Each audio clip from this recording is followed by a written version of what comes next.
자, 오늘 본문은 창세기 22장 18절에서 24절. 또 내 씨로 말미암아 천하 만민이 복을 받으리니 이는 네가 나의 말을 준행하였음이니라 하셨다 하니라.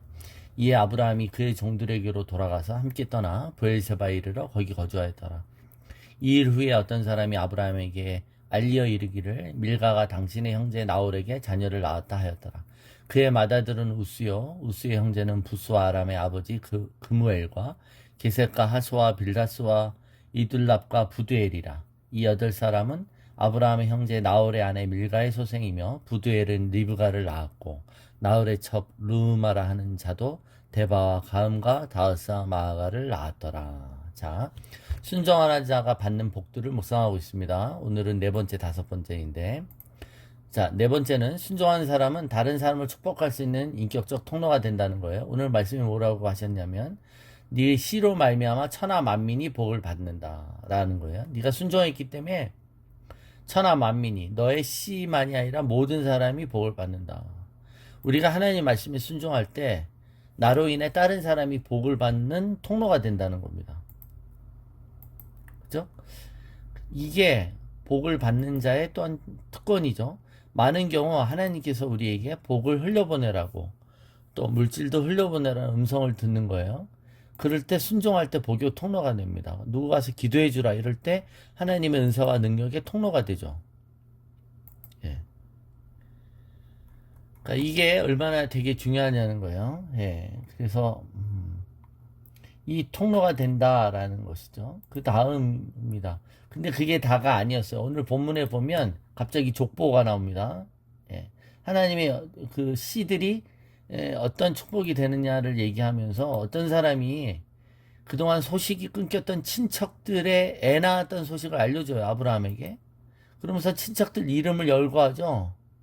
갑자기 영적인 축복을 얘기하는 문맥에서 갑자기 땅의 족보 얘기가 나오고 누가 누구를 낳고 왜 갑자기 그 친척 계보의 얘기를 하냐 이거예요.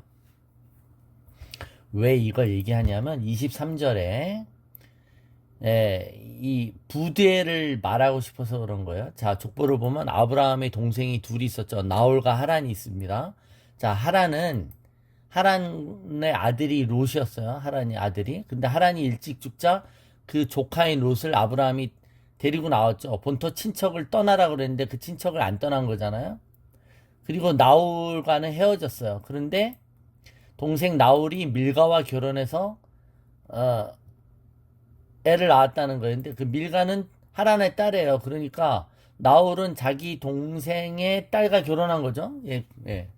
그런데 8명의 아들을 낳았다는 겁니다. 그 8명의 아들을 낳았는데 그중 막내가 부데엘이라는 건데 그 막내 아들 이 부데엘이 낳은 딸이 누구냐? 리브가라는 거죠. 리브가가 누구예요? 여러분 이제 나오지만 이삭의 부인이 되잖아요. 그러니까 이런 친척들의 정보가 우연히 누가 소식을 전해주는 거예요. 멀리 그 소식이 고향 사람 만난 거죠. 그래서 아브라함에게 주어졌다는 것은 아브라함이 이제 아들이 이삭이 결혼할 정년기가 돼서 아내를 찾을 수 있다는 소망을 심어주는 것입니다. 그러니까 이 다음에 예. 그래서 이제 이삭이 결혼할 나이가 여러분 한 40세쯤 결혼한다고 보는 거예요. 자, 아들 이삭에 대한 결혼을 의식하기 시작하는 것이죠. 자, 축복의 통로가 된다는 것은 그 씨를 통해 그 씨들이 축복의 통로가 된다는 건데 실제 이것들이 자연에서 어떻게 이루어지는가에 대한 또 그 근거가 주어지는 것입니다. 자, 영적인 축복의 통로가 된다고 해서 그죠?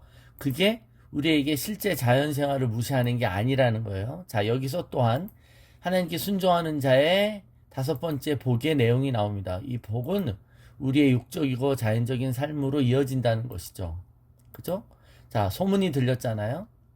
그러므로 씨가 번성한다는 게 부활에 의한 영적인 씨라는 걸 알았어요. 그렇다고 이삭이 애 없이 죽는 건 아니잖아요.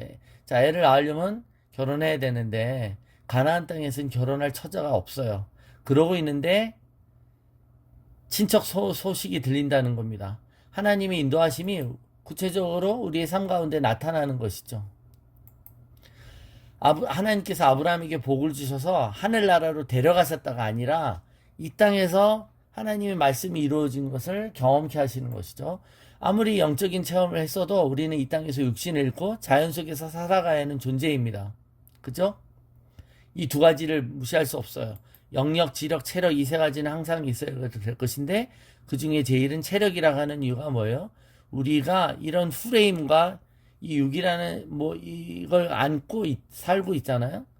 우리가 부흥해서 은혜 받고 교회 주창에서 짜증을 내면서 우리가 사는 게 우리의 현실인데 영적인 축복이 우리가 사는 이 땅에서 어떻게 이어질 것인가를 우리는 반드시 경험해야 되죠. 이 땅에서 평범한 삶을 하나님의 사람으로 살아갈 수 있는 것입니다. 자, 그러니까 여러분,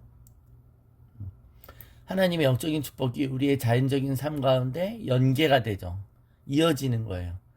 아브라함의 씨가 번성하고 또 만민의 축복의 복의 근원이 된다는 영적인 선포가 있고 난 후에 그것이 육신적인 삶 가운데 어떻게 개연성 있게, 어떻게 근거가 있게, 또 어떻게 가능성 있게 펼쳐지는지 삶으로 이어진다는 것입니다. 성육신의 기적은 평범한 어린아이의 삶으로 나타났어요. 그죠? 하나님이 인간의 이 땅에 인간의 모습을 오셨다라는 것이 평범한 어린아이의 갓난아기부터 어린아이처럼 자라나는 아기 예수와 어린아이 예수, 청년 예수의 삶으로 나타난 것처럼 또 변화산성에서의 놀라운 체험은 그 변화산에서 내려와 귀신 들린 아이를 만나 그 아이를 쫓아야 되는 그 현실을 경험한 것처럼 부활의 영광은 새벽 아침 호숫가에서 아침 식사로 이어진 것처럼 그쵸? 우리의 영적인 모든 축복은 영적인 가상현실 속에 갇혀 있는 것이 아니라 실제 생활에서 연출되고 실제가 되어 나온다는 겁니다. 우리가 직면해야 되는 실제의 삶 가운데 하나님의 우연히 보이는 것 같은 인도하심이 구체적으로 드러나요. 그래서 소식이 들리고 그죠? 그런 겁니다. 믿는 사람에게는 이런 우연을 가장한 필연의 인도하심이 나타나게 됩니다. 때마침 고향에서 온 사람을 알게 되고 그 사람이 고향 소식을 들려주는 것이죠. 이런 하나님의 보이지 않는 인도하심이 우리 삶 가운데 우리의 자연세계 또 우리의 육적인 삶 가운데 이루어지는 것입니다. 여러분 성도로서의 삶은 그래서 이 땅에서 우리의 육을 갖고 내가 이 땅에서 얼마나 출세하고 성공했느냐의 여부가 아닌 것이죠. 평범하고 굉장히 자연스러운 인간의 삶 속에서 그러나 그 자연스러운 평범한 속에서 하나님의 영광과 인도하심을 경험하며 사느냐 마느냐의 이거예요. 그래서 우리는 항상 믿음으로 순종을 실천하는 거인 것이죠. 우리의 가치가 여러분 그러므로 어떻게 사람의 눈으로 보이겠습니까? 우리가 하나님께 순종했는가의 여부가 사람의 눈으로 보이겠냐고요.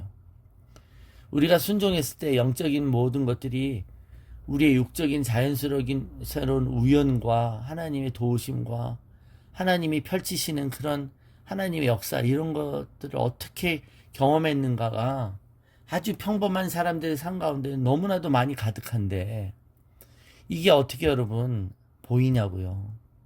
근데 그걸 경험한 사람들이 받는 복이고 그것이 어떻게 보면 인간으로서 누린 최고의 가치가 아닐까.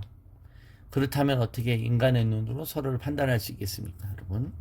자기 힘으로 잘나고 자기 힘으로 권세의 자리에 앉고 자기 힘으로 돈을 모은 자가 아니라 하나부터 열까지 하나님을 의지하며 하나님께서 우연찮게 하나님의 도움으로 하나님의 은혜로 복을 누리고 하나님의 은혜로 모든 축복의 통로가 되는 이 복을 누리는 사람하고 어떻게 가히 비교가 되겠습니까?